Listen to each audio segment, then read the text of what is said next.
नमस्ते। लातूर यहाँ बहुत बड़े पैमाने पर सोमयाग यज्ञ का आयोजन किया है। परराष्ट्र से तथा राष्ट्र में के अलग अलग तज्ञ लोग, शास्त्रज्ञ लोग, रिसर्च करने वाले यहाँ पर आए हैं। हमें बहुत खुशी है कि आज हमारे मराठवाड़ा नेता यूट्यूब चैनल को हमारे रोहतक के श्रीमान जी डॉक्टर प्रोफेसर रविशंकर आर्य जी का हम मुलाकात लेने जा रहे हैं। मैं रविशंकर जी से रवि प्रकाश जी से निवेदन करता हूं कि आपका अग्निहोत्र यज्ञ और सोमयाग इसके बारे में लोगों को ज्ञान दे। आपका जो अभ्यास है उसके बारे में आपका थोड़ा सा इंट्रोडक्शन देकर जानकारी दे। मैं महर्षि दयानंद विश्वविद्यालय रोहतक में महर्षि दयानंद सरस्वती जो पीठ है यूजीसी के द्वारा स्थापित, उस पर प्रोफेसर एवं अध्यक्ष हूँ। और यहाँ पर क्योंकि ये सोमयाग हो रहा था, ये श्रोत याग कहलाता है, वैदिक श्रोत याग। और ये बहुत सब यागों में सबसे बड़ा याग है। तो क्योंकि मैं यज्ञ पे मैंने काफ़ी अनुसंधान भी किया है, रिसर्च भी किया है, तो उस दृष्टि से मैं यहाँ पर आया कि मैंने सोमयाग पर स्वयं भी पुस्तकें लिखी हैं, परंतु यहाँ पर मैं प्रत्यक्ष देखना चाहता था कि किस प्रकार से सोमयाग किया जाता है। तो जो यज्ञ है वो भारतीय संस्कृति का मूल केंद्र है। हमारे यहाँ अनेक प्रकार के यज्ञ हैं। कुछ ऐसे यज्ञ हैं जो कि नित्य है, डेली करने चाहिए। उसमें पंच महायज्ञ आते हैं। उसमें पंच महायज्ञों में ब्रह्म यज्ञ है। ब्रह्म यज्ञ का अर्थ है स्वाध्याय करना। फिर उसमें देव यज्ञ है जो डेली अग्निहोत्र किया जाता है। उसमें पितृ यज्ञ है, उसका अर्थ है माता पिता बड़े लोगों की सेवा करना है। उसमें अतिथि यज्ञ है जो घर में मेहमान अतिथि सन्यासी वगैरह आते हैं उनका आतिथ्य सत्कार करना है। फिर उसमें एक बलि वैश्व देव यज्ञ है जो आस पड़ोस में हमारे जो पशु पक्षी और प्राणी रहते हैं उनको भी भोजन दे करके उनका पालन करना। तो ये पंच महायज्ञ है।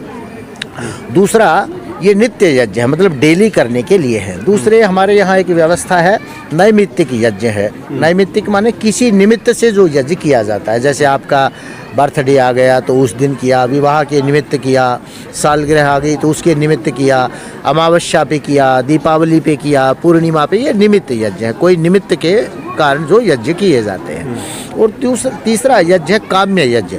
मान लो किसी व्यक्ति को कोई इच्छा है, उस इच्छा की पूर्ति के लिए भी यज्ञ किया जाता है। तो इस प्रकार से नित्य, काम्य और नैमित्तिक यज्ञ हैं। दूसरे यज्ञ हमारे गृह यज्ञ कहलाते हैं जो 16 संस्कार हैं। जन्म से लेकर के मृत्यु तक, गर्भाधान है, जात कर्म है, ब्रह्मचर्य आश्रम है, ये सारे जो संस्कार हैं इनको गृह यज्ञ कहा गया है। और जो चौथी प्रकार का यज्ञ वो श्रोत याग कहलाते हैं, जो कि ये सोमयाग है, श्रोत यागों का एक भाग है। तो हर प्रकार का जो यज्ञ है, हमारे यज्ञ सभी समस्याओं का समाधान है। और इस यज्ञ से, जैसे अग्निहोत्र है, अग्निहोत्र से पर्यावरण शुद्ध होता है। जितने पैथोजेनिक बैक्टीरिया है, रोग फैलाने वाले जितने विषाणु और जीवाणु हैं, वो उससे समाप्त हो जाते हैं। जो मस्तिष्क है, मस्तिष्क को शांति मिलती है। इवन कि आपके जो मेडिकल पैरामीटर्स हैं वो नॉर्मल हो जाते हैं। जैसे आपका ब्लड प्रेशर हाई है तो उसमें भी सुधार आता है। आपका जो लिपिड प्रोफाइल है, जिसको कोलेस्ट्रॉल वगैरह बोलते हैं, उसमें भी काफ़ी सुधार आता है। तो ये जो यज्ञ है ये पूरे पर्यावरण को भी शुद्ध करता है। अगर यज्ञ के धुएं को कृषि में फैलाया जाता है, कृषि को दिया जाता है, तो उससे उपज भी अच्छी बढ़ती है। और कॉलोनीज़ के अंदर हमने एक्सपेरिमेंट करके देखा है, जहाँ अग्निहोत्र जिन कॉलोनीज़ में होते हैं वहाँ पर जो रोगाणुओं के जीवाणु हैं, जो रोग फैलाने वाले जीवाणु हैं, उनकी संख्या कम होकर 23 रह गई। और जहाँ यज्ञ नहीं होता था उनकी संख्या 123 थी। तो इस प्रकार से यज्ञ ओवरऑल हमारे जीवन को प्रभावित करता है। और वैदिक काल में सबसे बड़ा जो माध्यम था पूजा का भी, ईश्वर की पूजा का भी वो यज्ञ ही था। यज्ञ के माध्यम से ऋषि लोग पूजा पाठ करते थे और यज्ञ से ही वर्षा भी होती थी। वर्षेष्टि यज्ञ कराते। जो ये सोम याग है ये वर्षा का प्रतीक है। वर्षा कैसे होती है इसको बताता है। इसकी सारी जो प्रक्रिया है 6 दिन का, ये अतिरात्र है। अतिरात्र जो सोम याग है, अतिरात्र 6 दिन का इसलिए है क्योंकि सावन दिन 360 दिन का होता है, परंतु जो सोलर दिन है, सावन वर्ष 360 दिन का होता है, परंतु जो सोलर वर्ष है वो 365 से कुछ अधिक होता है। तो अतिरात्र का मतलब है इतने सावन दिन से इतनी रात्र ये ज़्यादा है, 6 दिन ज़्यादा है, तो ये 6 दिन का यज्ञ किया जाता है। दूसरे वर्ष में 6 ऋतुएं होती हैं, तो ये 6 दिन उन 6 ऋतुओं को भी बताता है। और क्या है, इसके चौथे, 5वें, 6ठे दिन विशिष्ट याग होता है। उनमें जैसे कि पहला जो है उसमें अग्निशोमीय पशु याग की आहुति दी जाती है। अग्निशोमीय पशु याग का मतलब है जो औषधियाँ मित्रा और वरुण, जो औषधियाँ वर्षा को करती हैं उनको अग्निशोमीय, वो पशु का अर्थ यहाँ पर वो नहीं है कि कोई एनिमल काटने की बात नहीं है। आग्नेय पशु का मतलब है जो आग्नेय पदार्थों की आहुति है जिनसे ऑक्सीजन की, हाइड्रोजन की मात्रा बढ़ती है। जो सोमीय है उसका मतलब जिससे वातावरण में ऑक्सीजन ज़्यादा फैलता है, और इन दोनों के मिला के वर्षा होती है। फिर क्या है, 5वें दिन सवनीय पशु की आहुति जाती है। तो सवनीय पशु क्या है, जो बादल, जो वर्षा करने वाला है उसकी आहुति होती है।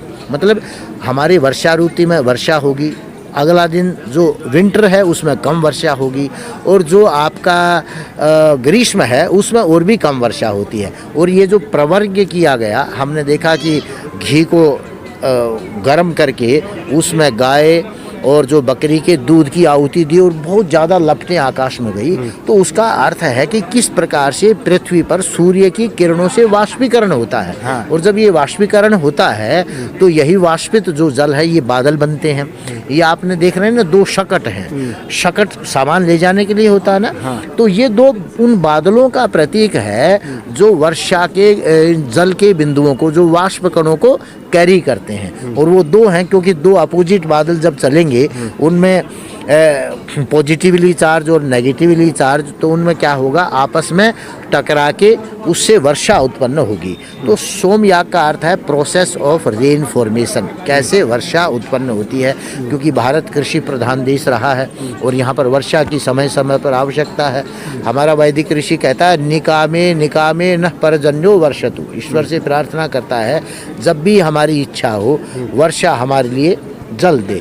तो जब हमारी इच्छा है कि वर्षा की आवश्यकता है तो इस प्रकार के याग हम करते थे।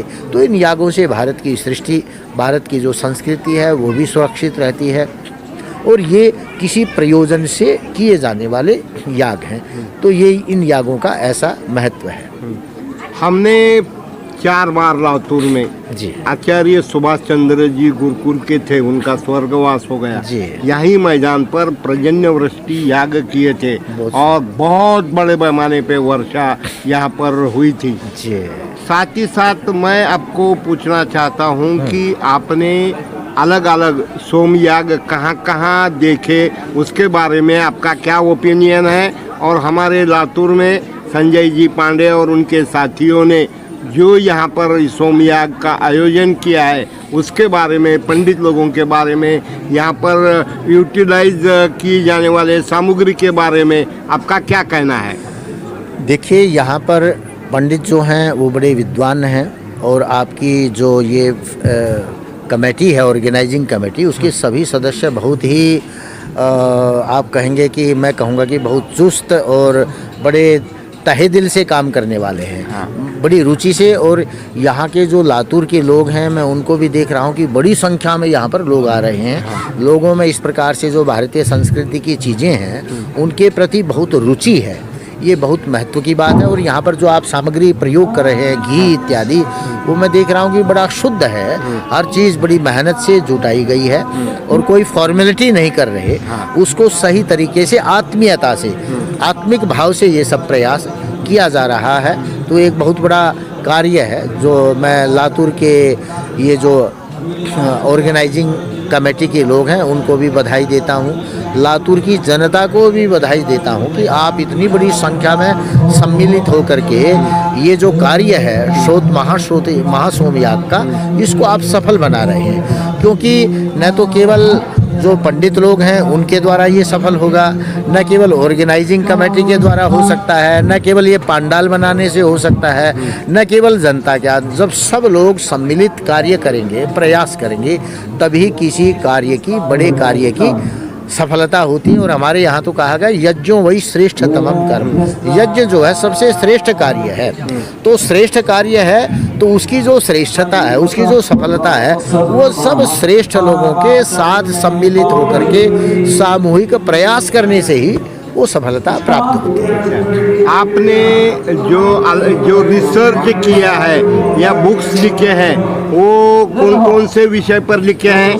देखिए, मैंने करीब 72 पुस्तकें लिखी हैं और जो 100 वॉल्यूम में हैं, 72 पुस्तकें 100 वॉल्यूम में हैं। और मेरी इस याग से संबंधित जो मेरी प्रसिद्ध पुस्तक है वो है यज्ञ विज्ञान, वो हिंदी में लिखा है। फिर एक मेरी पुस्तक है साइंस ऑफ श्रोत यज्ञास, वो अंग्रेजी में है। मैंने एक पुस्तक लिखी है वैदिक मीटियोरोलॉजी, किस प्रकार से वर्षा कराई जा सकती है, वर्षा बंद की जा सकती है। तो मैंने वेदों पर भी कंकोर्डेंस लिखे हैं। मैंने जो भारत का इतिहास है और भारत की काल गणना है, एस्ट्रोनॉमी, भारत की काल गणना है, उस पर भी मैंने बहुत कार्य किया है। तो मैंने अनेक 20-25 विषयों पे कार्य किया है, धर्म पे, रिलीजन पे, एस्ट्रोनॉमी पे, काल गणना पे।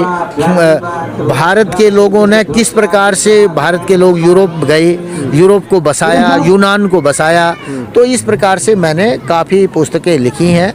इन वेद विज्ञान पे मैं एक जर्नल भी प्रकाशित करता हूँ। एक वर्ल्ड वैदिक कैलेंडर करके एक वैश्विक कैलेंडर भी मैं प्रकाशित करता हूँ, जिसमें सौर मास भी हैं और चांद्र मास भी हैं। विदेशी लोग कहते थे कि भारत के लोग सौर मास को नहीं जानते हैं, परंतु भारत के लोग सौर मास को जानते हैं। तैत्तिरीय संहिता में सौर मासों का वर्णन आया है, अरुणराज इत्यादि, मैंने उसको भी अपने कैलेंडर में डाला है। आपका मोबाइल नंबर, वेबसाइट और ईमेल नंबर कृपया बोलिए। मेरा जो मोबाइल नंबर है वह है, हाँ, व्हाट्सएप और मोबाइल दोनों एक हैं। वह है 93133917। मेरा ईमेल है वैदिक साइंस, एक शब्द है, VEDIC, वैदिक साइंस, SCIENCE, वैदिक science one word @gmail.com, @hotmail.com, @rediffmail.com। और मेरा वेबसाइट है HTTPS: फिर 2 स्लैंटिंग लाइन, उसके बाद vedic-sciences.com, ये मेरा वेबसाइट है। और मेरी सारी पुस्तकें, अगर आप मेरा नाम फीड करेंगे रवि प्रकाश आर्य, अमेजन पे या गूगल पे या मेरे वेबसाइट पे सब मेरा साहित्य और मेरा परिचय आपको प्राप्त होगा। धन्यवाद, बहुत बहुत धन्यवाद। आप यहाँ आए, हमारे मराठवाड़ा नेता यूट्यूब चैनल को आपने जो जानकारी दी, मैं सभी श्रोताओं से प्रार्थना करता हूँ कि आप कृपया ये फॉरवर्ड करें, सब्सक्राइब करें, शेयर करें। ये अमूल्य जानकारी, ये खजाना यहाँ पर मिल रहा है, इसका लाभ लें और दूसरे को भी लाभ दें। आर्य जी, बहुत बहुत धन्यवाद। आपका भी बहुत बहुत धन्यवाद, आप सब लोगों का बहुत धन्यवाद। मैं बहुत खुश हूँ लातूर के इस प्रोग्राम को देख के और यहाँ की जनता को देख के कि कितने लोग उत्साहित हैं और बढ़ चढ़ के इसमें भाग ले रहे हैं। धन्यवाद।